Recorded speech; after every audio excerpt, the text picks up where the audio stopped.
Let me tell you something that may surprise you. If I woke up tomorrow at 60 years old with nothing but my knowledge and had to rebuild from scratch, I would not do what I did the first time around.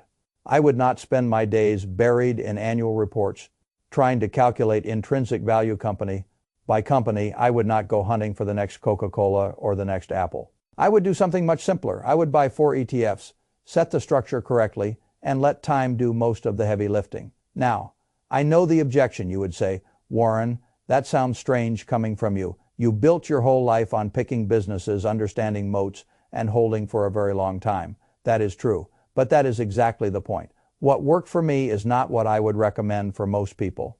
And if I were starting over at 60, it is not even what I would recommend for myself, because 60 is not 30. At 30, you have time to make mistakes. At 30, you can survive a decade of being wrong if the lesson is valuable enough.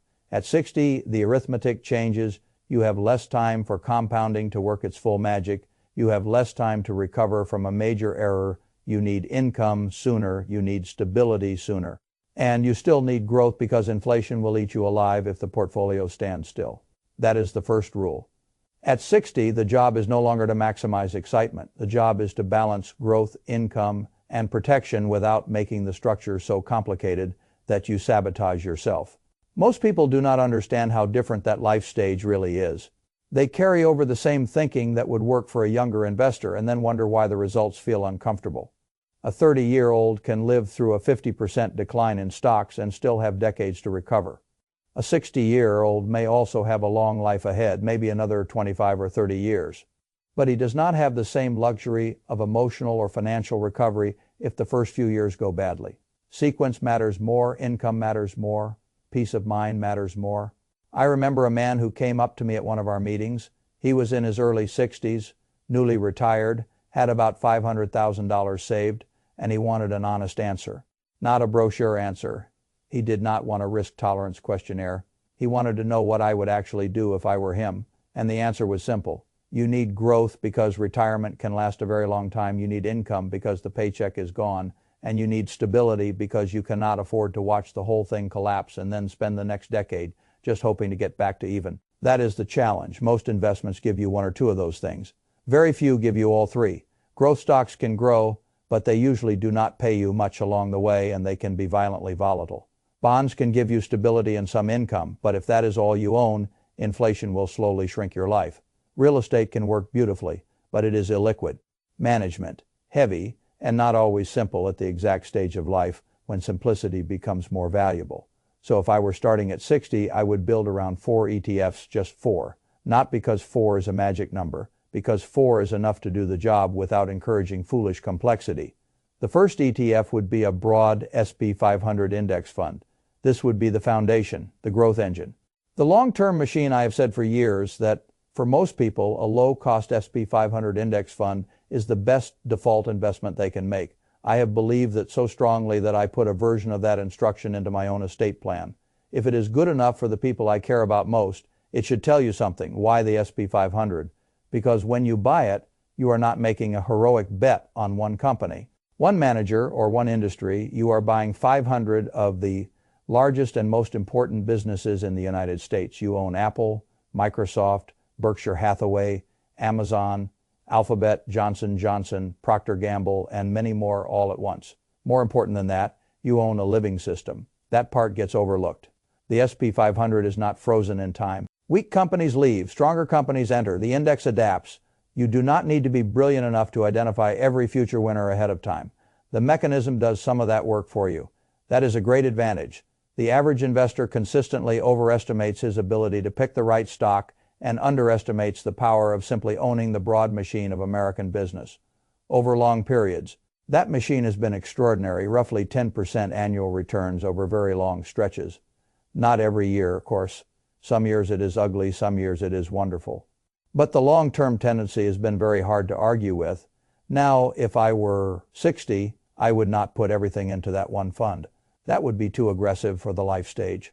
But I would absolutely want it at the center. About 40% sounds right to me.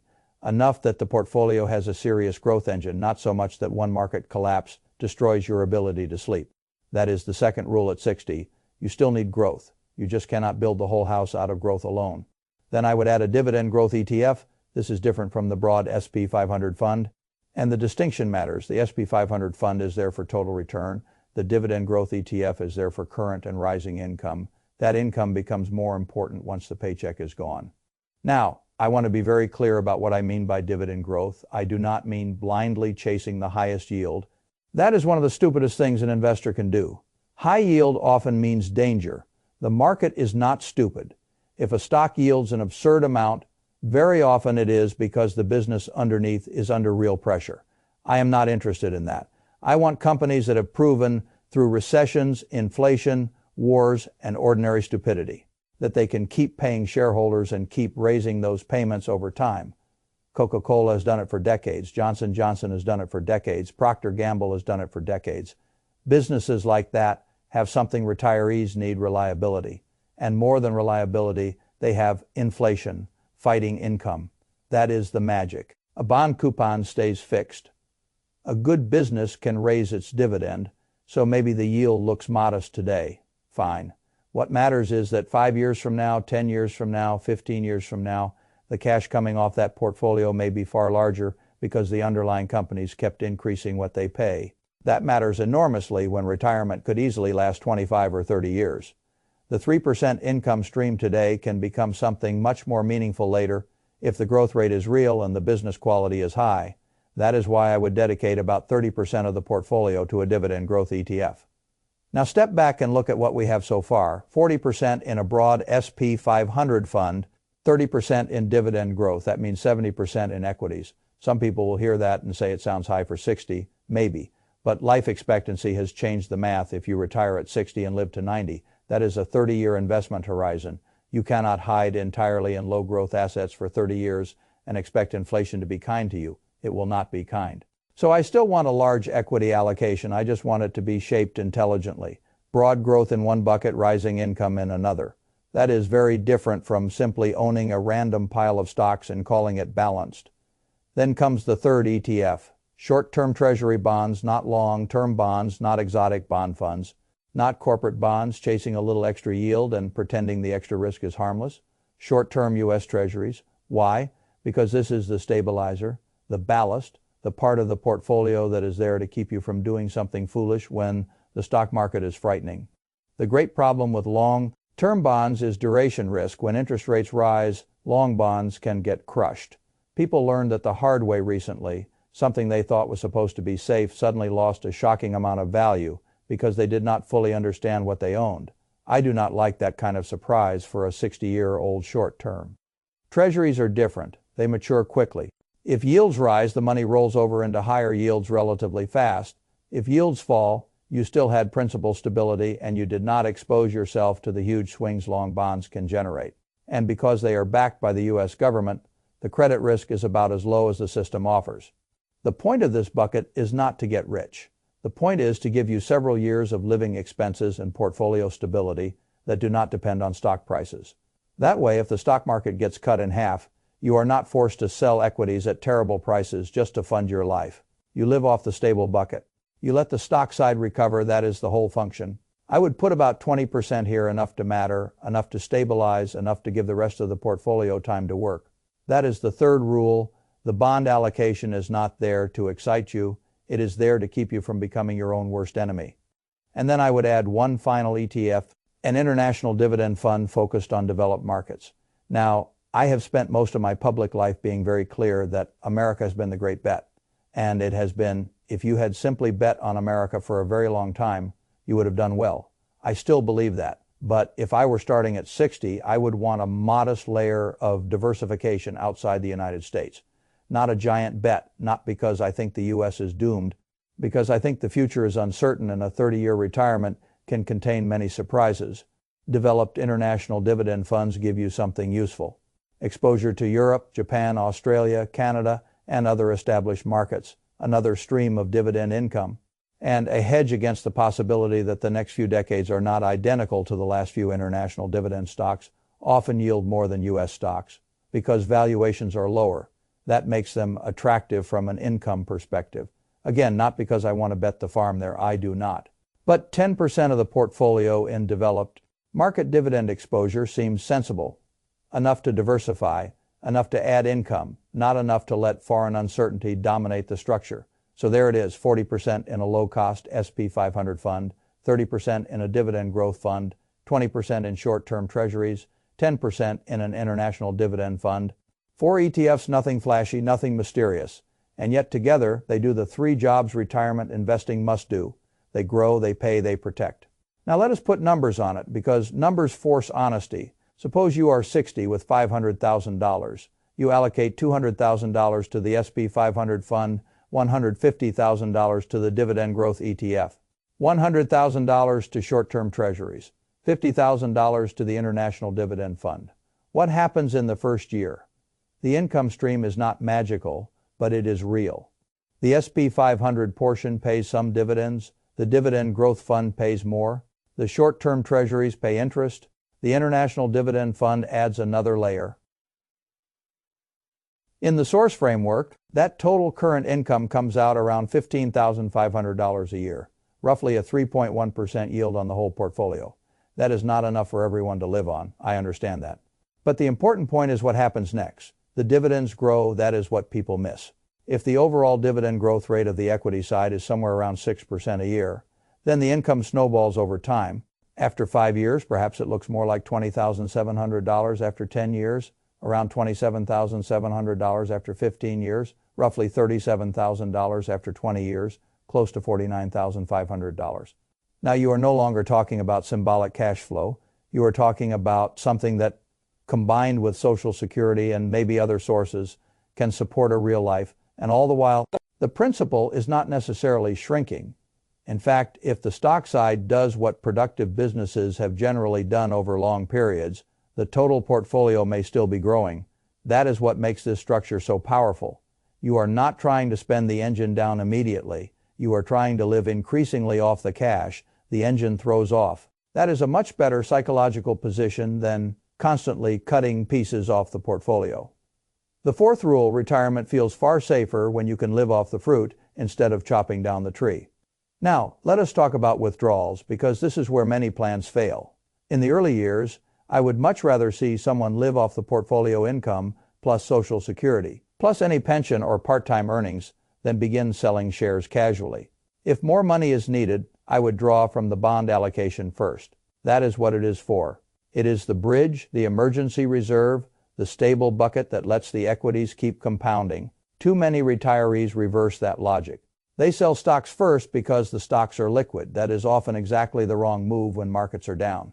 Sell the stable assets first, protect the growth machine, give it time. Eventually, if the structure works, you reach a point where the income alone carries much more of the burden. That is where independence begins to feel real. Now what about rebalancing? Simple. Once a year, no drama, pick a date you will remember, birthday, New Year, whatever works. And if the allocations drift materially, say more than 5 percentage points from target, rebalance back. If the stock market runs so hard that your 40% SP sleeve becomes 47%, trim some and refill the bond bucket. If stocks get crushed and the bond allocation becomes too large relative to the equity side, rebalance into stocks. This forces discipline. You sell some of what got expensive, you buy some of what got cheaper. That sounds obvious. Human beings are very bad at doing obvious things when emotion gets involved. A rebalancing rule makes you do it anyway. Then there are taxes. If you can hold these funds in tax-advantaged accounts, wonderful. That reduces drag and lets compounding work more cleanly. If some assets must sit in taxable accounts, then be thoughtful. Bond income is usually less tax-friendly dividend. Producing equities can be more efficient depending on the situation. I am not going to turn this into a tax lecture. The point is simple. Structure matters, location matters, and unnecessary tax drag is one more leak. Most people tolerate simply because they did not think clearly at the beginning. Now let us talk about the fear that keeps many 60-year-olds from starting at all. What if the market crashes right after I invest? That is a fair question. It is not foolish. At 60, you do not laugh off a 40% decline the way a 25-year-old sitting in an apartment with a long runway might. But the answer is built into the portfolio itself. First, the bond allocation is there for exactly that situation. Second, the dividend. Paying parts of the portfolio do not necessarily stop doing their job just because prices are ugly. Good businesses often keep paying, sometimes they even keep raising dividends through difficult periods. Third, if you truly have 20 or 30 years ahead, then you still have meaningful time. You just need a structure that prevents panic. That is why I think temperament matters almost as much as asset selection. If you cannot see a decline without wanting to destroy your own plan, then the plan is too aggressive for you. I do not care what the spreadsheet says. A good portfolio is not one that looks optimal in theory. It is one you can actually live with. And that brings me to the psychological side, which is always underappreciated. When you shift from accumulation to retirement, the emotional change is huge. For decades, money came in from work, you saved, you watched balances grow, then suddenly you are living off what was built. That can feel uncomfortable. Even if the math is fine, people become afraid of spending anything, or they panic when balances fluctuate. This ETF structure helps because it reframes the experience. You are not just watching principal rise and fall, you are watching a system produce cash that feels different. It feels more natural. You start living off dividends and interest instead of feeling like every month is another act of self-liquidation. That matters. It reduces stress, and retirement without unnecessary financial stress is worth a great deal. I also want to say something about Social Security because it belongs in this conversation whether people like it or not. For many retirees, Social Security is effectively part of the bond side of the total financial picture. It is a stable inflation, adjusted stream backed by the federal government. If your Social Security benefit is generous relative to your living cost, then you may be able to tolerate slightly more equity exposure in the portfolio itself.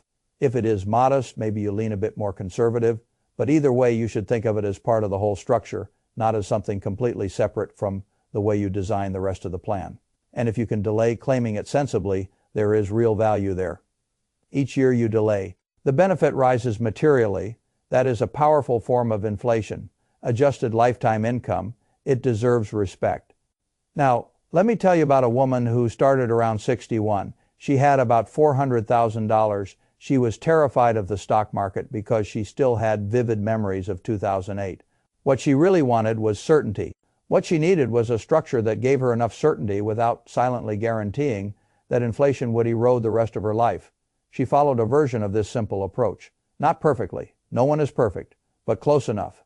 15 years later, her portfolio was over $800,000, and the income coming off it was well above what she expected when she started. More important than the number was the feeling. She did not think about it every day. She did not live inside the market. Moods the system ran. That is what I want for people. Not bragging rights, not complexity. A system that runs, because the real danger at 60 is not simply market volatility. It is you, your fear, your boredom, your impulse to tinker, your desire to sell after pain and chase after performance. The portfolio I have described is designed to reduce the need for decisions. That is an underrated advantage. You do not have to figure out the next great stock. You do not have to guess which manager is gifted and which is mostly good at explaining himself. You do not have to turn retirement into a second career in market watching. You hold your rebalance periodically. You let the cash flow grow. You let the system do its work. That is the fifth rule. The simpler the structure, the fewer chances you have to ruin it with emotion. Some people will say 4 ETFs are too simple. They will tell you that you need more asset classes, more slices, more complexity, more little buckets to feel sophisticated. I do not believe that. Complexity is not the same as intelligence. Often it is just confusion wearing expensive clothes. The 4 buckets I described already give you broad exposure to American business. Dividend growth, stability through treasuries, and international diversification. That is plenty. You do not need a portfolio that requires a flow chart and 3 advisors to interpret. You need one you can understand and stick with. So if I really were starting over at 60, this is what I would do. I would divide the money into 4 buckets. 40% into a low-cost SP 500 index fund, 30% into a dividend growth ETF, 20% into short term treasury bonds, 10% into an international dividend ETF. I would reinvest the income until I needed it. I would rebalance once a year. I would not watch the daily noise. I would trust that productive businesses, rising dividends, and disciplined structure would do far more for me than frantic decision-making ever could. That is not exciting. Good at 60. Excitement is overrated, peace of mind is underrated, and peace of mind, if you build the structure properly, can still compound. That is what I would want. Not the cleverest portfolio, the most livable one, the one that gives me growth income and stability in proportions that match the stage of life I am actually in. That is the portfolio I would build. And if I were in your shoes, I would start now. Not when the market feels safer. Not when the news calms down. Not when you have one more piece of information. Now, because every year you delay is one less year for the machine to begin working on your behalf. At 60, you still have enough time for the right structure to change the whole picture, but only if you build it before the years disappear. That is the point for ETFs one decision.